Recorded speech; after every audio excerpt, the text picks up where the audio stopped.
আজকের ভিতর ঢাকা শিক্ষা বোর্ড যদি কোনো ডিসিশন না দেয়, আমরা আজকে রাতেই লং মার্চ টু শিক্ষা বোর্ড কর্মসূচি ঘোষণা করব।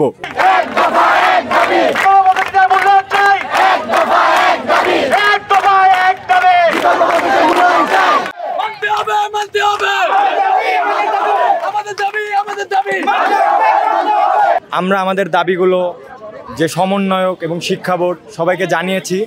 আমরা তাদেরকে 24 ঘন্টার টাইম দিয়েছিলাম, কিন্তু আমরা তারা আমাদের সাথে না যোগাযোগ করেছে, না আমাদের কোনো কিছু জানিয়েছে।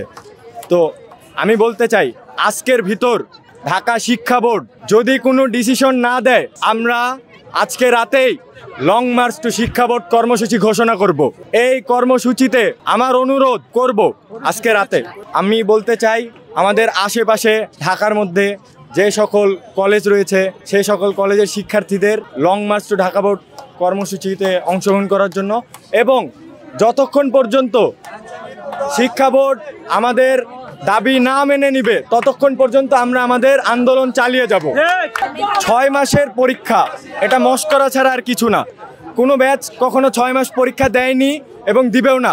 আমাদের 4-5 বার রুটিন প্রকাশ করা হয়েছে, আমাদের 6 মাস ব্যাপী একটা রুটিন দেওয়া হয়েছে। আমরা এই রুটিন প্রত্যাখ্যান করেছি এবং আমরা শিক্ষা বোর্ডকে জানিয়েছি যে আমরা পরীক্ষা দিব না, কারণ 6 মাস ধরে পরীক্ষা দিলে আমরা কখন অ্যাডমিশন দিব, কখন ইউনিভার্সিটিতে উঠবো, আমরা এক শিক্ষাবর্ষ পিছিয়ে যাব। তাই আমরা পরীক্ষা অংশগ্রহণ করতে যাচ্ছি না।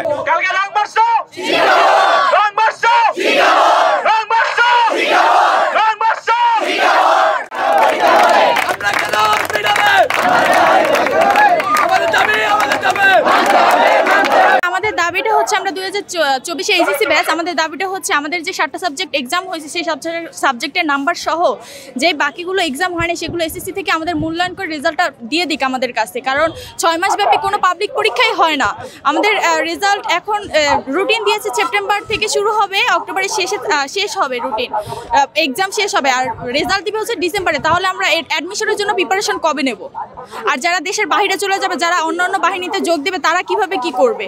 তার জন্য আমাদের দাবি হচ্ছে এটাই যে আমরা 7টা সাবজেক্ট যেটা এক্সাম দিয়েছি সেটার নাম্বার সহ বাকি যে 7টাগুলো বাকি আছে সেই এক্সামগুলো আমাদের এসএসসি থেকে ম্যাপিং করে আমাদের রেজাল্টটা দিয়ে দিই।